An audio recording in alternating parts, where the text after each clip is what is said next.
बहुत स्वागत है आप सभी लोगों का। उम्मीद करता हूं सब लोग स्वस्थ होंगे, आनंदित होंगे। जिन लोगों ने अभी तक हमारे चैनल को सब्सक्राइब नहीं किया है वो जल्दी से सब्सक्राइब कर लो, वीडियो को लाइक कर दो और बेल आइकन प्रेस कर लो, जिससे भी कोई भी नोटिफिकेशन आपसे मिस ना हो और आसानी से सभी नोटिफिकेशन को प्राप्त कर पाएं। तो चलिए शुरुआत करते हैं आज के सेशन की। जैसा मैंने आपको बताया, मेरा नाम डॉक्टर ललित है और मैं आपको मैथमेटिक्स पढ़ाऊंगा। तो विदाउट एनी डिले शुरू करते हैं आज के सेशन को इस तरह से। पहला प्रश्न आपके समक्ष है। एक वृत्त की त्रिज्या 8 मीटर है, उसके क्षेत्रफल के 5वें हिस्से क्षेत्रफल वाले वृत्त की त्रिज्या क्या होगी? The radius of a circle is 18 metre. What will be the radius of a circle having area 5th times of its area? यानी उसकी रेडियस बता दो जो इससे 5 गुना ज्यादा होगा। तो देखते हैं आपका जवाब हमें क्या मिलता है। 5 गुना ज्यादा की मैं बात कर रहा हूं, तो उम्मीद है कि आपका जवाब मुझे मिलेगा। और देखो समझने की कोशिश करो, यानी सबसे पहले आपको एरिया निकालना होगा।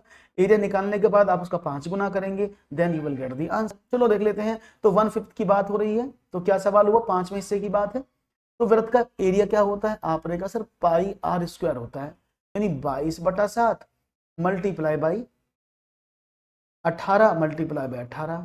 अब इसका 5वां हिस्सा निकालना है, तो सीधा 5 का डिवाइड भी कर दो यहीं पर, 1/5, तो आपको 5वां हिस्सा भी मिल जाएगा। गुड इवनिंग नेहा जी, है ना भाई? अगर मैं इसको हिस्सा निकालने की बात करूं तो आप आसानी से निकाल सकते हैं ना हिस्सा, कोई प्रॉब्लम थोड़ी होगी। आपने कहा कोई प्रॉब्लम नहीं होगी, चलिए बहुत अच्छी बात है। तो मैं इस पाई को भी ब्रेक नहीं करते हैं, है ना, क्योंकि हमें कंफ्यूज करेगा। तो हम इसको पाई लिख लें, तो ये क्या हो जाएगा? Pi into 18 multiply by 18 multiply by 1/5। तो 18 कितने होते हैं? अपने का 18 में 18 की गुणा करोगे तो आपको क्या मिलेगा? ओके, तो हम अब यहाँ से आर की बात करेंगे। What will be the R? क्योंकि ये तो पाई आर स्क्वायर हो गया ना भाई। वृत्त की जो त्रिज्या वो 18 मीटर थी, तो अब मुझे दूसरी आर निकालनी है। या अगर कंफ्यूज हो रहे हैं तो सिंपल क्या करें, हम एक काम कर लेते हैं, उससे भी इजी क्या रहेगा, मैं आपको डायरेक्ट नहीं बताता हूं, पहले हम इस वृत्त की एरिया निकाल लेते हैं। तो क्या होगा? पाई इंटू 18 इंटू 18, यानी ये क्या हो जाएगा? 18 में 18 की गुणा कर दो, तो 18 multiply by 18 multiply by pi. तो ये उसका एरिया हुआ। उसने बोला उसका रेडियस निकालो जिसका एरिया इसका 1/5वां भाग है। तो अगर मैं 5वें भाग की करूं तो नए वाले का क्या बनेगा? नए का एरिया क्या बनेगा? आपने का एरिया होता है पाई आर स्क्वायर। ये तो होता है नए वाले का जो एरिया कितना निकलेगा? आपने कहा कि सर 5वां भाग हो जाएगा, तो 18 multiply by 18 multiply by pi upon 5। तो आपने इसको ऐसे कर लिया। नमस्कार, कैसी हैं आप? तो अब आपको समझ में आया। तो अगर देखो उसने बोला उसकी त्रिज्या पूछ रहा था, वो त्रिज्या क्या होगी? तो मैं पाई से पाई को डिडक्ट कर दूं, अगर मैं चाहूंगा तो पाई से पाई कट जाएगा ना। आपने कहा बिल्कुल कट जाएगा, तो हमने पाई से पाई काट दिया। अब आर का निकले तो आर क्या हो जाएगा? 18 मल्टीप्लाई बाई 18/5, इसका वर्गमूल। तो क्या हो जाएगा? 18 का वर्गमूल 2 बार है तो 18/√5। तो उसकी त्रिज्या क्या होगी? 18/√5 होनी चाहिए। यानी ऑप्शन इज 18 बाई, हाँ ठीक है ना। अब क्या करें भाई? नीचे तो हमारा √5 नहीं रहता है। आप देखो भाई, हमारे कभी भी जब हम सवाल हल करते हैं तो करनी आधार में नहीं होती है, तो क्या करेंगे? इसको हटाने के लिए इसको परिमेय कर देंगे। √5 मल्टीप्लाई बाई √5 पर नीचे कर दिया, तो क्या बन गया? That is 18√5/5 is the right answer. कौन सा ऑप्शन है? That is option number B. समझ में आ गया होगा सबको? ऐसा मेरा कोई साथी जिसको समझ में ना आया तो प्लीज मुझे बता दे एक बार कि हमें समझ में नहीं आया है। सिंपल है, कोई प्रॉब्लम नहीं है। तो ऐसे सवाल आपको आने चाहिए, क्योंकि अगर आप किसी भी प्रिपरेशन में जा रहे हैं मैथमेटिक्स में, तो ये जो मेंसुरेशन के पार्ट है ना, कुछ इस तरह के सवाल आपसे पूछ लिए जाते हैं जहां पर आपको प्रॉब्लम क्रिएट कर देते हैं। क्लियर है? आगे बढ़ूं, एक और सवाल की बात करता हूं। ये रहा आपके सामने। एक पात्र में से एक बर्तन है का 4/5 भाग भरा हुआ है। जब इसमें से 45 लीटर पानी निकाल लिया जाए तो इसका ठीक 1/5 भाग पानी से भरा हुआ रह जाएगा। तो पात्र की कुल क्षमता कितनी है ये आपको बताना है। आयुष नमस्कार, कैसे हैं आप? एक पात्र का 4/5 भरा हुआ है, इसमें से आपने 45 लीटर पानी निकाल लिया, तो इसका ठीक 1/5 भाग पानी से भरा रह गया। तो पात्र की कुल क्षमता बतानी है आपको। देखते हैं जवाब क्या मिलता है। तो सिंपल थ्योरी है भाई। देखो सिंपल क्या है, अगर वो पूरा बर्तन x लीटर का हुआ फॉर एग्जाम्पल, तो आपने कहा कि पूरा, अगर हम पात्र की 4/5 भाग भरा हुआ था, तो आपने क्या काम कर? 4/5 x, तो ये हो गया पूरा पात्र की क्षमता। अगर देखें इसमें से हमने 1/5 उस बर्तन का निकाल दिया, तो वो 45 के बराबर आना चाहिए। यही तो बात है। भाई उस बर्तन का पूरा क्षमता x है फॉर एग्जाम्पल, तो उसका x का 4/5 निकाला और x का ही आपने 1/5 निकाला, उसमें से कम कर दिया तो 45 आया। तो 5 इसका एलसीएम तो क्या हुआ 4x माइनस x/5 बराबर 45। तो ये क्या हो जाएगा, आपने कहा 3x is equal to 45 multiply by 5 और x is equal to 45 multiply by 5/3, तो 15 पंजे 75। तो उस पूरे पात्र की क्षमता 75 लीटर है। बहुत बढ़िया, राइट ऑप्शन है ऑप्शन नंबर बी, खूबसूरत जवाब है आपका, अच्छी तरह से आंसर दे रहे हैं, दैट्स वेरी नाइस।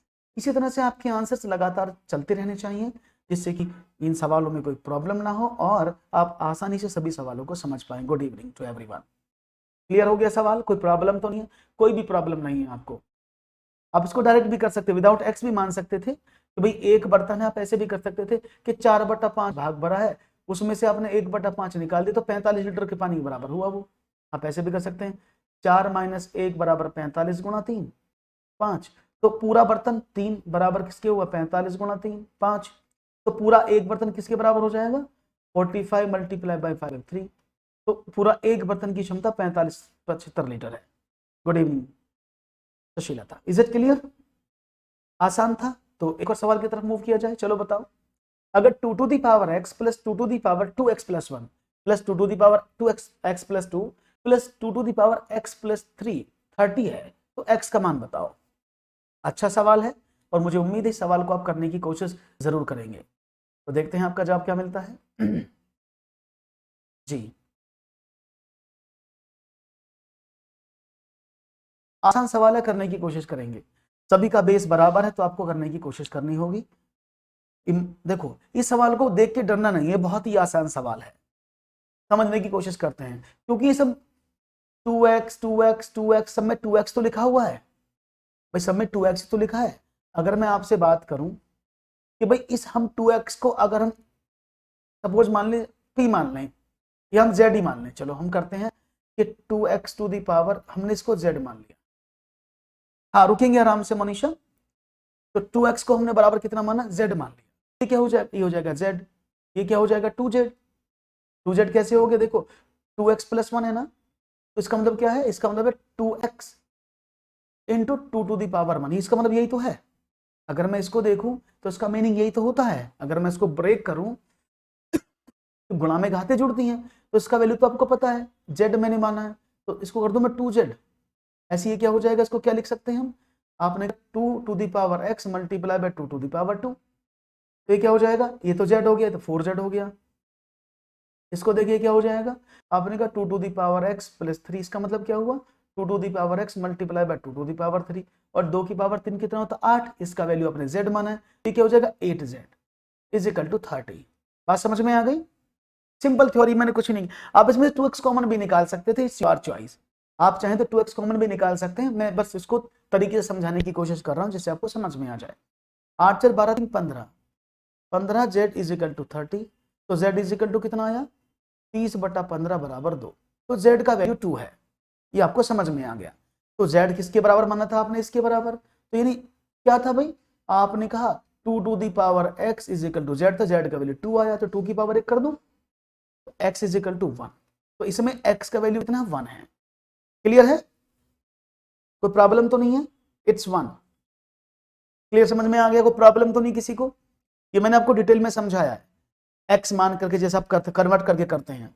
अगर आप चाहें तो इसका दूसरा तरीका भी बना सकते हैं, वो कैसे करेंगे उसको भी बता देता हूं। आप इसमें 2 to the power x common निकाल लो, तो अंदर क्या बचेगा, यहाँ क्या बचा 1, ये क्या बचा, जब 2x बाहर निकला तो 2 प्लस 2 की पावर 2 प्लस 2 की पावर 3 इज इक्वल टू 30, तो क्या हुआ 2 to the power x is equal to 1 plus 2 plus 4 plus 8 15, तो 2 to the power x is equal to 30/15 बराबर 2। तो आप ऐसे भी कर सकते थे 2x 2 to the power x is equal to 2, तो 2 की पावर आप 1 मान लें क्योंकि 2 की पावर 1 ही तो होता है, तो आपने कहा x इज इक्वल टू 1, आप ऐसे भी फाइंड आउट कर सकते हैं, चॉइस आपकी है। आप चाहे तो इसको z मान के कर लें, देखो सिंपल समझो, अगर मैं इसको डिटेल में समझाऊं आपको तो उसका मीनिंग समझो पहले क्या है, तो आपको समझ में आएगा। मैं एक और स्टेप ऐड करता हूं, तब समझो, जब मैंने इसमें 2 टू दी इसको मैं पहले एक्सपेंड कर देता हूं, इसका मतलब क्या है 2 to the power x plus 2 to the power x multiply by 2 to the power 1, जब तो जुड़ के बराबर बनेगी ये टर्म। आगे वाला क्या होगा, 2 to the power x multiply 2 to the power 2, आगे क्या होगा 2 to the power x plus 2 to the power 3, क्योंकि यहाँ पर जब इसको ब्रेक करोगे तो इनका मतलब यही है। अब यहाँ से 2 की पावर x आप कॉमन निकाल लो। अब तो समझ में आ गया, 1 जमा 2 जमा 4 जमा 8, और वो किसके बराबर है, 30 के। क्लियर है, हमें दोबारा से बता दिया है, अभी समझ में आ गया सबको जी। तो आपने कहा ओके, तो 2 to the power x is equal to, ये तो 15 हो गया, 30/15 बराबर 2, तो 2 to the power x is equal to 2, अब 2 की पावर 1 तो 2 ही होता है ना, तो x इज इक्वल टू 1 आ गया, इसलिए हमने इसको निकाला है। अभी क्लियर है, फिर से मैंने समझा दिया, आपको समझ में आ गया होगा। एक और सवाल लेते हैं आपके समक्ष और देखते हैं एक और सवाल में आप क्या बताते हैं मुझे। 16 औरतें तथा 12 बच्चे किसी काम को 52 दिनों में कर सकते हैं, ठीक है जी। 13 औरतें उसी काम को 96 दिन में कर सकती हैं, तो उसी काम को 12 औरतें और 6 बच्चे कितने दिन में करेंगे। आ गया, बहुत बढ़िया। तो देखो यहां पर कंडीशन समझो, 16 औरतें तथा 12 बच्चे किसी काम को 52 दिन में करते हैं, तो दोनों मिलकर करते हैं ना, 16 औरतें और 12 बच्चे, ये सपोज औरतें हो गई, ये होगी वुमेन और ये होगी चाइल्ड, इस काम को 52 दिनों में करते हैं, कोई प्रॉब्लम नहीं है। उसने कहा 13 औरतें, जब 13 औरतें उसी काम को कितने दिन में करती हैं, 96 दिन में करती हैं, है ना। तो यहां पर कंडीशन क्या बनती है, जब 13 औरतें उसको 96 दिन में करती हैं, तो भाई एक औरत का काम कितना हुआ, आपने कहा 96/13, क्लियर है। तो उसे बोला 12 औरतें और 6 बच्चे, तो उसने पूछा 12 औरतें और 6 बच्चे उस काम को कितने दिनों में करेंगे। अब कंडीशन आपके सामने यहां बन रही है कि भाई अब आपको देखना, अगर मैं इसमें इसकी इक्वेशन निकालूं फॉर एग्जांपल, तो क्या हो जाएगा, 6 2 की गुणा कर दें जी।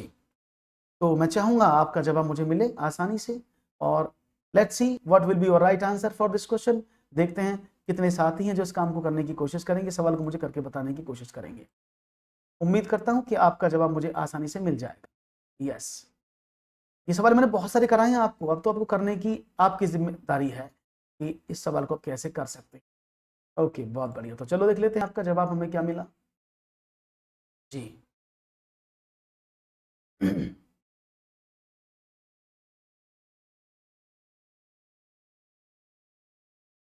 जी 39 ए आ रहा है, चलो उन्होंने कहा ए आ रहा है 39 का, ओके लेट्स सी आपका ए आ रहा, तो सभी देखेंगे जी। तो देखो बहुत सिंपल थ्योरी है, तो यहां पर देखो और लिखा है ना, तो सबसे पहले क्या करते हैं हम समझने की कोशिश करना सवाल को, ठीक है ना, तो ये समझ में आ जाएगा आपको।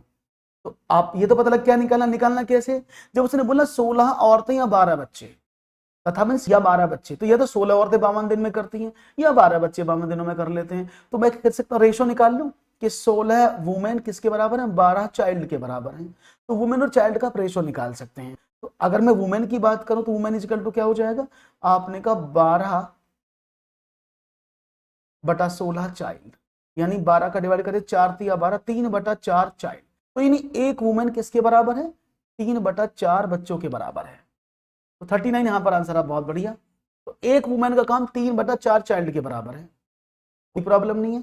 तो आपने तो निकाल लिया काम, उसने बोला 13 औरतें उसी काम को 96 दिन में करती हैं, तो हमने पूछा 12 औरतें, जब अगर मैं 12 औरतें की बात करता हूं, तो आप जब 13 औरतें इस काम को कर रही हैं कितने दिनों में, 96 दिनों में, तो भाई आपने तो वुमेन निकाल चुका है, तो उस बच्चे कितने दिनों में करेंगे। तो अगर मैं बोलूं कि वो 13 औरतें उस काम को वुमेन 96 दिन में करती हैं, अगर इसको मैं बच्चों में कन्वर्ट करना चाहूं, तो क्योंकि मुझे पूछा है ना 12 औरतें चाहिए मुझे, तो जब 13 औरतें 96 दिन में करती तो 12 औरतें कितने दिन में करेंगी, आपने कहा 96/13 गुणा 12, 39, वेरी गुड। तो यहाँ सबने 39 आंसर देने का प्रयास किया है इसका, 39, सभी लोगों का 39 आंसर आ रहा है, क्या बात है, बहुत बढ़िया से उत्तर दे रहे हैं आप लोग, वेरी गुड जी। तो टोटल हमने पूछा था,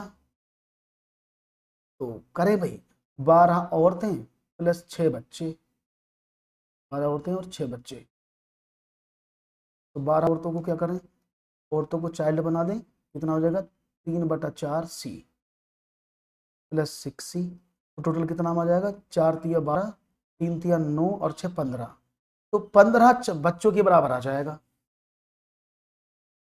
और अगर बच्चों का काम निकालें तो एक औरत का काम था इसके बराबर 3/4C के बराबर, तो 3/4 13 3 39 39।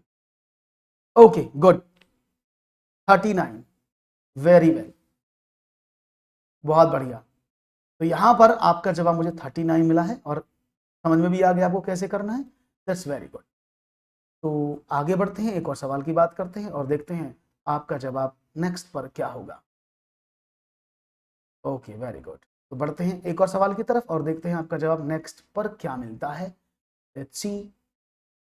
ओके, 5 वर्ष पूर्व ABCD की औसत आयु 45 वर्ष थी। जब अब x को सम्मिलित किए जाने पर सभी की वर्तमान औसत आयु 49 वर्ष है, तो x की वर्तमान आयु क्या है ये आपको बताना है। 5 years ago the average age of ABCD was 45 years. Now the present average age of all when x is included is 49 years. What is the present age of x?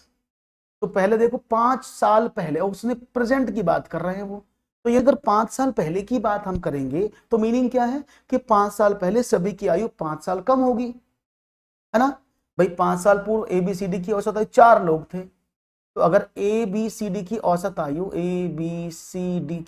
कितनी थी बटे 4, कितना हुआ 45 ईयर। तो टोटल उम्र कितनी होगी ABCD की, तो हमने कहा 45 गुणा 4 बराबर 180। तो यानी ABCD की जो आयु है वो 5 साल पहले की बात हो रही है 80 है। अब प्रेजेंट की बात करते हैं। प्रेजेंट में क्या हुआ भाई, जो प्रेजेंट में हर किसी आयु को 5 साल पहले किया गया है, तो प्रेजेंट में आयु कितनी हो जाएगी 20 जोड़ दें इसमें, तो आपने कहा 180 में 20 और जोड़ दिया, तो उनकी प्रेजेंट एज 200 है। उसने कहा इसमें x को शामिल किया गया है, जब x इसमें शामिल किया गया तो क्या हुआ, तो लोग 5 हो गए, है ना। तो औसत आयु 49 हो गई, यानी A plus B plus C plus D plus X की औसत आयु कितनी होगी, आपने कहा 49। तो भाई कितनी होगी सबको देखें, तो इन पांचों की आयु कितनी होगी 49 मल्टीप्लाई बाई 5, तो 5 नाम 45 का 5 का 5 चौक 20 और 4 24, तो 245 वर्ष हो गई। तो इन पांचों की जो आयु है वो कितनी है 245 वर्ष है, और इन चारों की आयु की 200 वर्ष, तो मैं इस वाले की निकाल सकता हूं ना। आपने कहा 245 में से आपने 200 कम कर दिए, तो 45 ईयर्स है उसकी एक्स की एज जिसको जोड़ा गया है। क्लियर है, बात समझ में आ गई। तो इन सवालों में बस ध्यान रखना है कि 5 साल पहले पूछा है या उसने क्या बोला है, क्योंकि हम जनरली क्या करते हैं सिर्फ 5 जोड़ देते हैं जो हमारा आंसर को गलत कर देता है। तो करना क्या है आपको सिंपली समझना है, क्योंकि 5 5 5 4 लोग थे तो चारों लोगों की आयु से आपको कम करना होगा, then you can do the question, otherwise it will not be complete. ठीक है ना, ओके चलो आगे देखते हैं। एक और सवाल आपके सामने रखता हूं, समझ में आ गया है। यदि राज 60 किलोमीटर प्रति घंटे की गति से आगरा से जाकर 40 किलोमीटर प्रति घंटे की गति से वापस आए, तो संपूर्ण यात्रा हेतु तो उसकी औसत गति क्या है। यदि if Raj cover 60 kilometre travelling with 40 kilometer per hour speed from Agra at 1 hour hourly speed. If we come back with an hourly speed of 40 kilometer, then what will be the average speed of the whole journey? और आप सभी जानते हैं कि जब इस तरह की यात्रा होती है कि व्यक्ति यहाँ था ए, सपोज वो पी प्लेस पर था और वो आगरा गया, तो यहाँ से यहाँ तक की डिस्टेंस कांस्टेंट मानी जाती है क्योंकि एक फिक्स प्लेस के बारे में बात हो रही है। तो वो आगरा से गया और आगरा से वापस आया, और ये आपको पता है कि जब भी आप कोई व्यक्ति किसी दूसरी स्पीड से जाता है, फॉर एग्जांपल वो एक्स स्पीड से गया और वाई से आया और डिस्टेंस बराबर है, तो उनकी औसत चाल क्या होती है। हालांकि जो औसत चाल का फॉर्मूला है, जो एवरेज स्पीड है वो क्या होती है, औसत चाल बराबर कुल लगा समय कुल दूरी बटे कुल समय, ये होता है। लेकिन हम इसको डायरेक्टली फॉर्मूले से कर लेते हैं, क्या होता है कि 2xy upon x plus Y, यही होता है ना। अगर हम बात करें टोटल एवरेज स्पीड क्या होती है, जब कोई व्यक्ति समान डिस्टेंस को सेम स्पीड से डिफरेंट स्पीड से जाता है और डिफरेंट स्पीड से वापस आता है, यानी आने जाने की स्पीड उसकी अलग होती है, तो हम क्या यूज करते हैं 2xy upon x plus Y. तो पुट कर दें तो x का वैल्यू कितना 60 और y का वैल्यू कितना 40। तो क्या करें 2x means 60 multiply by 40 upon 60 plus 40 that is 6 चौक 24 दूनी 48 480 बटे 100 दो जीरो कट गए। तो उसकी एवरेज स्पीड कितनी होगी that is 48 kilometre per hour. Clear है बात समझ में आ रही है। तो उसकी टोटल स्पीड कितनी हुई 48 किलोमीटर पर आवर। तो जिसको समझ में ना आए तो प्लीज मुझे एक बार पूछ जरूर ले, ठीक है ना, जिससे कि आपको कोई प्रॉब्लम ना और हमें भी कोई प्रॉब्लम आपको बताने में ना हो, ठीक है ना जी। तो दिक्कत नहीं होनी चाहिए आपको किसी भी सवाल में, क्योंकि जब सवाल में दिक्कत होती है तो प्रॉब्लम हो जाती है। 48 ही आ रहा है ना सबका, बहुत बढ़िया।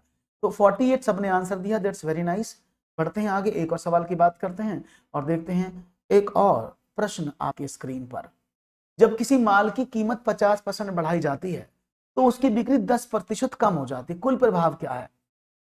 तो आपने किसी माल की कीमत 50% बढ़ाई और उसकी बिक्री 10% कम हो गई, तो कुल प्रभाव कितना हुआ ये आपको बताना है। 48, बहुत बढ़िया, समझ में आ रहा है, वेरी गुड। तो 20% की कमी, 20% की वृद्धि, 35% की वृद्धि या 12% की कमी। तो देखते हैं आपका जवाब हमें क्या मिलता है। लेट्स सी, आपके समक्ष पोल तो नहीं है यहाँ पर, लेकिन आप अपना आंसर कर सकते हैं आसानी से। तो देखते हैं आपका जवाब हमें क्या मिलता है। यस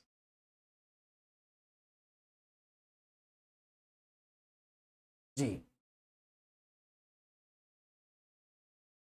बड़ा आसान सब। देखो अब इसको अगर आप एक्स वाई मान के करोगे तो इट विल टेक टाइम। मैंने माना स्टार्टिंग में इसकी 100% कीमत थी, तो अपने 100% कीमत थी उसको 50% बढ़ाई गई तो वो 150% हो गई।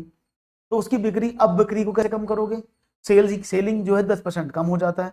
तो इन तरह के सवालों को करने में आपको बहुत ज्यादा टाइम इन्वेस्ट करना पड़ता है ना। तो भाई इतना हो गया, अब 10% की कमी होगी तो क्या हुआ, आपने कहा सर ये हो गया 90, 100 में से 10% कम हो गया तो 90% की उसकी बिक्री हो गई। तो क्या फॉर्मूला लगाते हैं, तो आपने कहा ओके, तो भाई टोटल बिक्री कितनी हुई 150 मल्टीप्लाई बाई 90 और नई वाली बिक्री में कितना हुआ 100 गुणा 100 उसकी पहली बिक्री थी। आप घटा देंगे आपको परसेंटेज मिल जाएगा, जो बहुत ही आपको टाइम टेकिंग है। और ऐसे सवाल मैंने आपको कैसे बताए हैं करने, कि जब भी आप इस तरह का किसी एक चीज पर इंक्रीमेंट और डिक्रीमेंट हो या दोनों इंक्रीमेंट हो तो इफेक्टिव परसेंटेज यूज करेंगे। क्या बोलते हैं इफेक्टिव परसेंटेज, शायद आपको याद है क्या बताया था मैंने इसका, a plus B plus A B by 100, हम इसको यूज करेंगे। जहां पर a कौन सा है, कोई भी संख्या, लेकिन प्लस और माइनस का ध्यान रखना है। अगर उसकी इंक्रीमेंट होता तो वो वैल्यू प्लस में होती है, अगर कमी होती है तो वैल्यू माइनस में ली जाती है, ठीक है ना। तो जो अगर इंक्रीमेंट है तो उसको प्लस में लेते हैं, डिक्रीमेंट को माइनस में लेते हैं। तो हमने सपोज माना a 50 है तो प्लस का 50 हुआ, तो 50 माइनस का 10 प्लस 50 इंटू माइनस का 10 अपॉन 100, तो कितना हुआ 40। जब इसको देखा तो माइनस का 500 बटा 100 माइनस का 5, तो 40 माइनस का 5 बराबर 35%, क्योंकि प्लस है तो उस पर 35% की वृद्धि मानी जाएगी। अगर ये आंसर माइनस आता तो आप इसको रिड्यूस करके क्या लिख सकते थे, आप इसको कम करके आसानी से उसमें कमी आ जाती। तो अगर आपका फाइनल आंसर पॉजिटिव है तो मतलब वृद्धि हो रही है, अगर आपका आंसर नेगेटिव है तो लॉस हो रहा है। 35 होगा, बहुत बढ़िया, 35 इज द राइट आंसर। एक और सवाल, एक व्यक्ति एक वस्तु को 80 रुपए में खरीदता है परंतु वह उसका मूल्य 120 अंकित करता है। यदि उसे वो 40% बच्चे पर बेचे तो उसका लाभ या हानि क्या होगा। A person buys an article rupees 80 but he makes its price as rupees 120. If he sells it at 40% discount, then what is his profit or loss? तो देखते हैं आपका जवाब क्या मिलता है जी।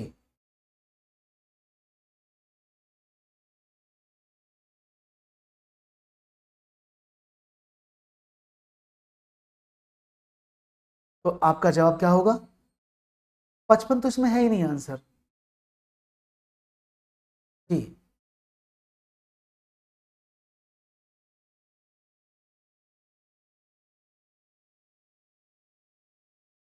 10% लॉस, बहुत सिंपल सवाल। देखो एक व्यक्ति उसने कितने में खरीदा, कॉस्ट प्राइस कितना था 80 रुपए में खरीदा, और अंकित कितना करा 120 रुपए उसका प्राइस, लेकिन इस 120 पर उसने 40% का बट्टा दे दी, तो उसने कितने की बेची वो चीज, बात समझ रहे ना भाई। अगर हम बात करें उसने कितने की बेची वो भाई, 40% मैंने क्यों लिखा 60, क्योंकि 100 में से 40 गए तो 60 आ गया बटे 100, तो 72 रुपए की चीज बेची उसने, यानी 80 रुपए में उसने खरीदी है ना, 80 में उसने परचेज की है, 72 में उसने बेच दी है, इसका मतलब कितना हुआ, तो भाई उसे लाभ हुआ कि हानि, भाई कॉस्ट प्राइस उसका 80 रुपीज है, सेलिंग प्राइस उसका 72 रुपए है, तो उसे तो लॉस हो गया ना, घाटा हो गया कितने का 8 रुपए का, तो 8 रुपए का घाटा हुआ कितने पर 80 रुपए पर, मल्टीप्लाई बाई 100, 8 ढाई 80 और 10 ढाई 100, तो 10% की हानि हो जाएगी उसको। क्लियर है, बात समझ में आ गई, 10% की हानि हो जाएगी ना।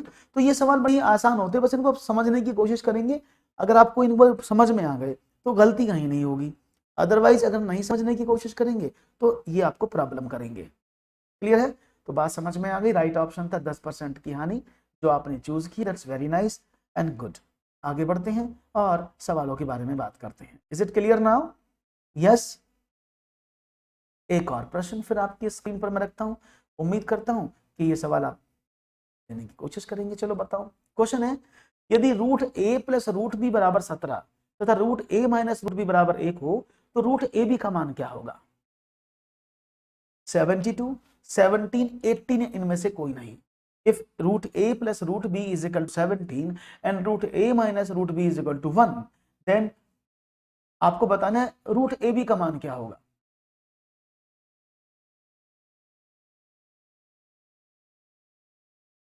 तो लेट्स सी 72, 17, 18 या नन ऑफ दीज। तो देखते हैं आपका जवाब मुझे क्या मिलता है, उम्मीद है आपका जवाब अच्छे से मिलेगा। जी,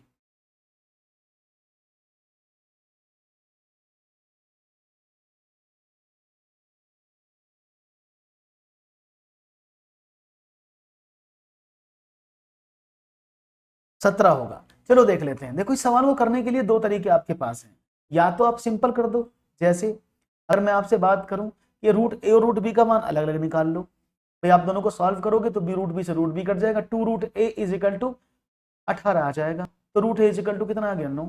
ऐसे कर सकते हैं ना भाई, इक्वेशन नंबर 1 तो ये हो गई, root A plus root B is equal to 17, equation number 2 ये होगी root A minus root B is equal to 1, दोनों को ऐड कर दिया तो कितना बचा, 2 root A is equal to 18, तो root A is equal to 18/2 बराबर 9, तो रूट ए का वैल्यू 9 मिल गया आपको, तो रूट बी का वैल्यू निकालें तो इक्वेशन में पुट कर दें, आपने कहा पुट कर दो, तो 9 प्लस का root B is equal to 17, तो root B is equal to कितना हो गया 17 माइनस का 9 बराबर 8, तो root B is equal to कितना मिला, आपने कहा 8।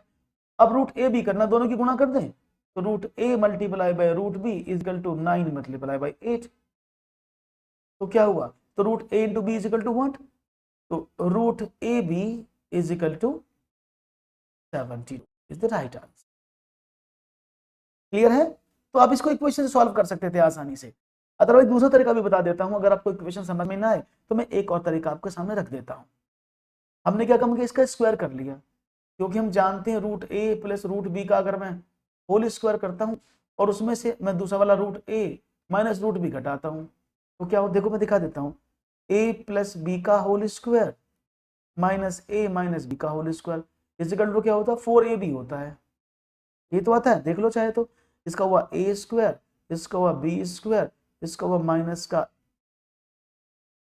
ए स्क्वायर माइनस का बी स्क्वायर और प्लस का 2ab इसका हुआ और प्लस का 2ab इसका आ गया, तो ये इससे कट जाएगा तो ये 4ab बच जाएगा, है ना, तो आप इसको भी कर सकते हैं, ठीक है ना। इज इट क्लियर, ठीक है, तो अब क्या करें, नहीं वो मल्टीप्लाई ही है, वो चेंज हो गया होगा सिंबल मोनिशा, ऐसा हो जाता है वो जब इस पे टाइप लिखते हैं वो चेंज हो जाता है, इट्स मल्टीप्लाई। ओके, अभी तो निकाला था, तो आपने देखा रूट ए बी, तो ऐसे इसके बराबर क्या लिखेंगे आप, 17 का स्क्वायर माइनस 1 का स्क्वायर, तो इसको क्या करेंगे 4 root A B is equal to 17 का स्क्वायर 289 माइनस का 288 आ गया, तो root A B is equal to 288 upon 4, तो 72 ऐसे भी निकाल सकते हैं।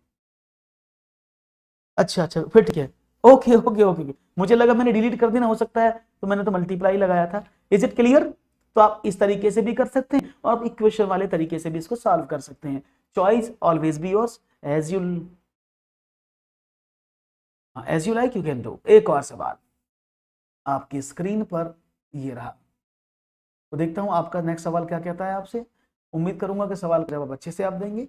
और ये समझ में आया सबको? ऐसा कोई साथ जिसको समझ में ना आया तो मुझे बता दो जी।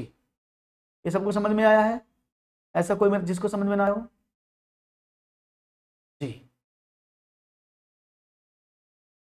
नेक्स्ट क्वेश्चन आपकी स्क्रीन पर रख रहा हूं, चाहूंगा जवाब मिलेगा मुझे आपकी तरफ से। 4 अंकों की बड़ी से बड़ी संख्या जो 24, 30, 36 में से प्रत्येक से विभक्त है कौन सी है? यानी आपको बताना है कि इनमें से 4 अंकों की which is the greatest 4 digit number which is divisible by each of 24, 30 and 36। तो देखते हैं आपका जवाब। देखो करना इसको बड़ा मुश्किल नहीं है, आसान है। तो आप देखिए क्या कर सकते हैं, 24, 30 और 36 ये 3 नंबर यहां पर दिए हैं, तो आप इनका क्या निकाल सकते हैं, एलसीएम। क्योंकि जो एलसीएम होगा उससे ही सारी की सारी जिस नंबर से कटेंगी वो नंबर का मल्टीपल ही 4 नंबर डिजिट का होगा। तो 4 अंकों की बड़ी से बड़ी संख्या होती है 9 9 9 9, है ना? आपने कहा ओके 9 9 9 होता है, सी इज एब्सोल्यूट राइट आंसर। तो उन्होंने डिवाइड करके भी देख लिया है। चलो तो इसका एलसीएम निकालें, आपने कहा निकालो। तो देखो हम करते हैं 24, 30 और 36। तो मतलब जल्दी करने की कोशिश करूंगा मैं इसको सीधा 4 से डिवाइड करता हूँ। 4 छंग 24, 4 से तो ये नहीं कटेगा, 2 से करना पड़ेगा। एक मिनट,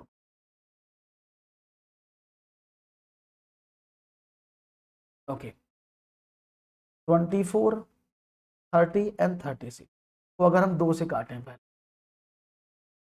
तो 12, 15, 18, फिर 2 से काट दें, आपने कहा 6, 15 और 9, फिर 2 से काट दें 3, 15 और 9, अब 3 से काट दें 1, 5 और 3, अब 3 5 रह गए यहाँ पर।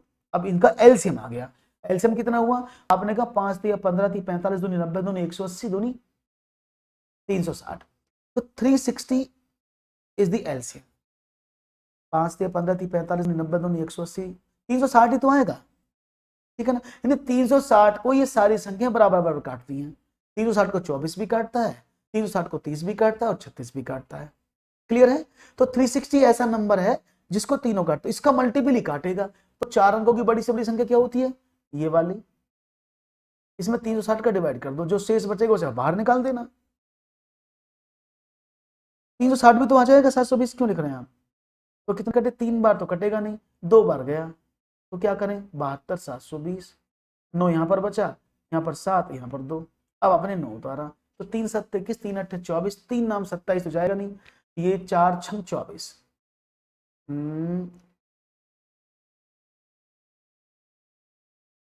4 7 28, 6 बार जाएगा, 6 0 0, 6 छंग 36 और 6 3 18 और 3 21, 7 बार देखें, 7 0 0, 7 छंग 42, 7 3 21 और 4 25, 7 बार चला जाएगा, तो 7 छंग 42 और 7 3 21 और 4 25, कितना बचा? आपने कहा 9, 7 और 2, तो 279 इसमें एक्स्ट्रा है ना? यानी 279 इसमें से नहीं कट रहा है, तो उसको घटा के देखें, 999 4 बार 9 है, तो उसमें 279 घटाएं तो क्या बचेगा? 0 2 7 9, 9720। मैंने कुछ गड़बड़ तो नहीं कर दिया भाई? एक बार देखियो जरा, 36 दूनी 72, 9 बचा, 7 बचा, 2 बचा, आपने 9 यहाँ से कॉमन लिया, 7 का डिवाइड कर दें, 7 देके 7 0 0, 7 छंग 42, यहाँ से लगे 4, 7 3 21 और 4 25, यहाँ बचा 9 7 270, तो 9 में से 9 गया 0, 9 में से 7 गए 2, तो ये तो 9720 आना चाहिए भाई। इसमें तो ऑप्शन ही नहीं दिख रहा मुझे 9720, ये 620 दिखा रहा है।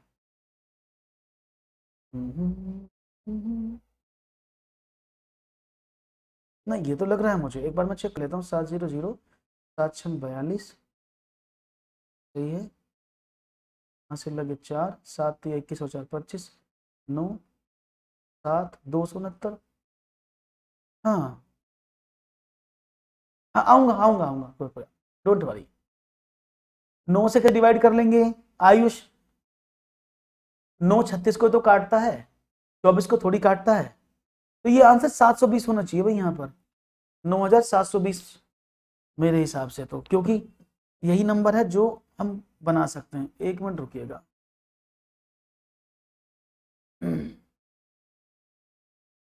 एक बार चेक कर ले रहा हूँ, कुछ ऑप्शन में शायद मे भी प्रॉब्लम हो सकती है, गड़बड़ तो नहीं है। 9720 मल्टीप्लाई बाई 30 से भी कट जाएगा, कोई प्रॉब्लम नहीं है। और 9720 डिवाइड बाई 30 करें तो इसे भी कटे। 9720 है इसका आंसर। 1 मिनट रुकिए, करेक्ट कर लेते हैं। Here is the answer। अब ठीक है। हाँ वो 9720 आएगा, मैंने कर दिया सही, दैट इज 9720। ओके, हमने करेक्ट कर दिया है। मैं ये तो देख रहा हूँ, हाँ ओके। तो क्वेश्चन में थोड़ा सा मिसप्लेस्ड हो गया है। राइट ऑप्शन क्या है? सही है, 9720 करेक्ट आंसर है। हाँ एक बार वेरीफाई करना पड़ेगा ना, ऑप्शन यहाँ टाइप गलत हो गए हैं। ओके, ये 720 की जगह 620 लिख गया। Is it correct? समझ में आया है? आप चाहें तो उसको डिवाइड भी कर सकते थे, जैसे उन्होंने कहा कि 9 से कट रही है तो 9 से काट, 36 9 जब 36 9 से कट जाता है तो उसको, क्योंकि वो सभी के कटना चाहिए। एक और सवाल आपके समक्ष रखता हूं और चाहूंगा जवाब। चलो बताओ। दो उत्तरोत्तर बट्टे 20% और 15% के तुल्य एक बट्टा कितना होगा? उत्तरोत्तर मतलब सक्सेसिव।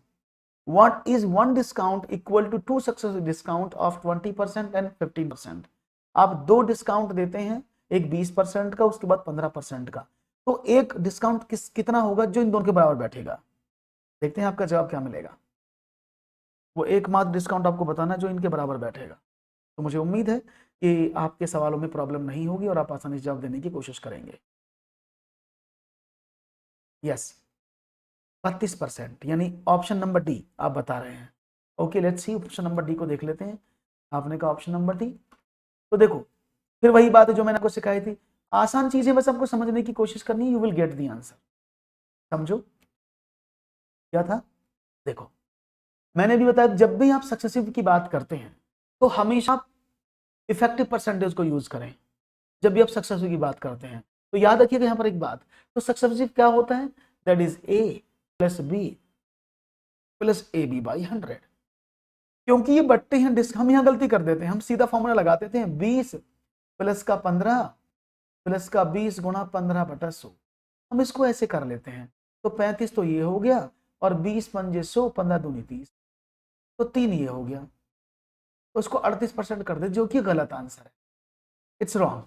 क्योंकि आप समझो, मैंने कहा था जब भी वृद्धि होगी, फायदा होगा, प्रॉफिट होगा, लाभ होगा, तो प्लस में लेंगे, और जब भी नुकसान होगा, जब डिस्काउंट हुआ, घाटा हुआ, छूट हुई, ये सब नेगेटिव होती हैं, तो ये गलत है।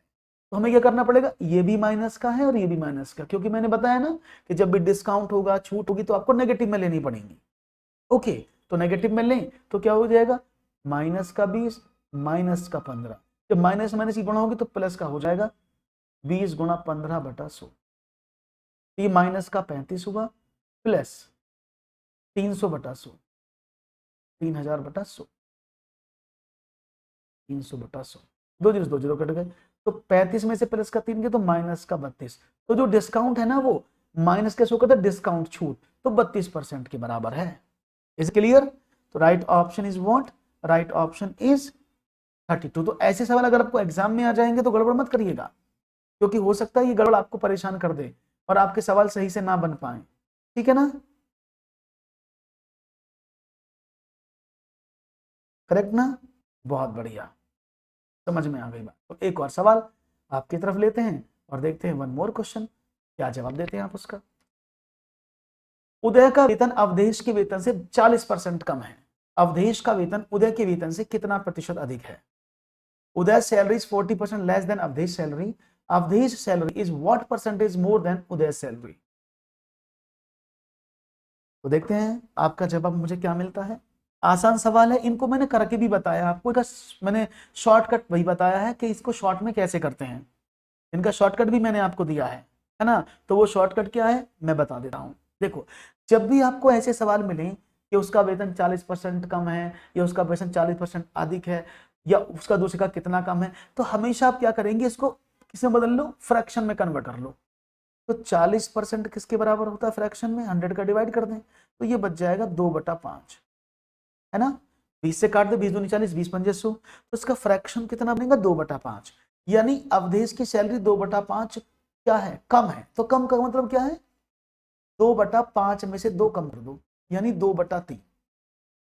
तो जो अवधेश का वेतन है, वो उदय का जो वेतन है कितना अधिक है, वो 2/3 अधिक है। लेकिन ये फ्रैक्शन में है, मुझे इसको परसेंटेज में कन्वर्ट करना है। तो परसेंटेज में कैसे कन्वर्ट करेंगे, 2/3 मल्टीप्लाई बाई 100, तो 200/3 यानी 66 सही 2/3%। Right option A. क्लियर है। आप इसको ऐसे भी कर सकते हैं, मेरे ये शॉर्टकट हैं जिनसे मैं सवाल हल करने की कोशिश करता हूं, आपको सिखाने की भी कोशिश करता हूं कि आप इनको ऐसे हल करें। ठीक है ना, हो जाएगा, कोई प्रॉब्लम तो नहीं है किसी को भी, मुझे लगता है कोई दिक्कत नहीं आनी चाहिए सवाल में। क्लियर है। अदरवाइज आप इसको बेसिक से भी कर सकते थे, लेकिन मैं बेसिक पर बहुत थोड़ा सा कम विश्वास करता हूं, इसलिए मैं सिंपल आपको सवाल सीधा सीधा बताता हूं, है ना। चलो, क्लियर हो गया, कोई प्रॉब्लम तो नहीं है। हाँ, इज इट क्लियर, बहुत बढ़िया। सबके सवाल अच्छे आने की कोशिश करते हैं, और आपने अच्छा आंसर भी दिया है। तो एक और सवाल आपके स्क्रीन पर फिर ये रहा, इसका भी आंसर देंगे आप लोग।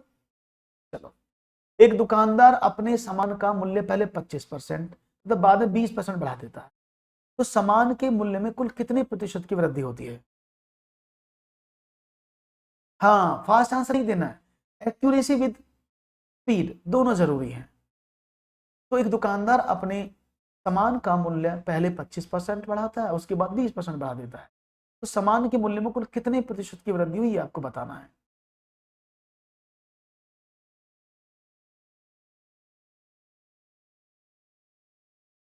यस, तो देखते हैं आपका जवाब क्या मिलता है।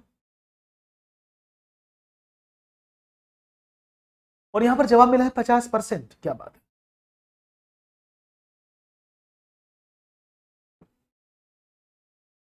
मैंने क्या बताया था कि जब भी आपको क्या मिले, कॉन्जुगेटिव मिले, क्रमागत मिले, या वो क्रम से बढ़ा रहा है, तो आपको सिर्फ एक चीज याद आएगी, a plus B plus A B by 100।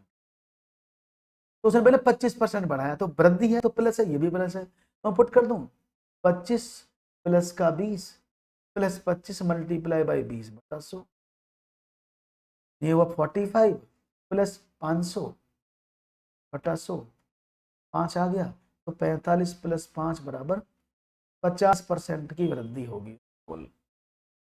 Clear है। तो सवाल बड़े आसानी से आप समझते जा रहे हैं, सवाल कितने इजी हैं। देखो, हम कोई परसेंटेज का कॉन्सेप्ट यूज नहीं कर रहे हैं अभी, इन सवालों हमने कोई परसेंटेज का कॉन्सेप्ट नहीं लगाया है। परसेंटेज टू परसेंटेज सिर्फ सॉल्व करना, बस हमें पहचानना है, इसको बोलते हैं गणितकरण, कि कौन सा सवाल को हमें कैसे करना है, then it will work and it will do easily. एक और सवाल, नीचे दिए गए प्रश्न चिन्ह के स्थान पर क्या आएगा, यानी यहां पर आपको बताना, अच्छा सवाल है, इसको करने की कोशिश करेंगे। इसके स्थान पर क्या आप लिखेंगे, what will come in place of a question mark in the following question, root 324/49 multiply 676/169 का वर्गमूल मल्टीप्लाई 126 का वर्गमूल बटे 81 का वर्गमूल, इनमें से कौन सा वैल्यू आपको मिलेगा। ओके, तो देखते हैं आपका जवाब हमें क्या मिलता है। उम्मीद है जवाब में वो गड़बड़ नहीं हो।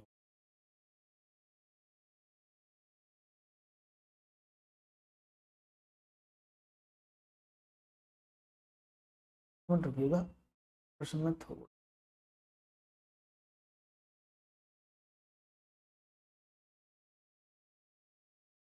जी,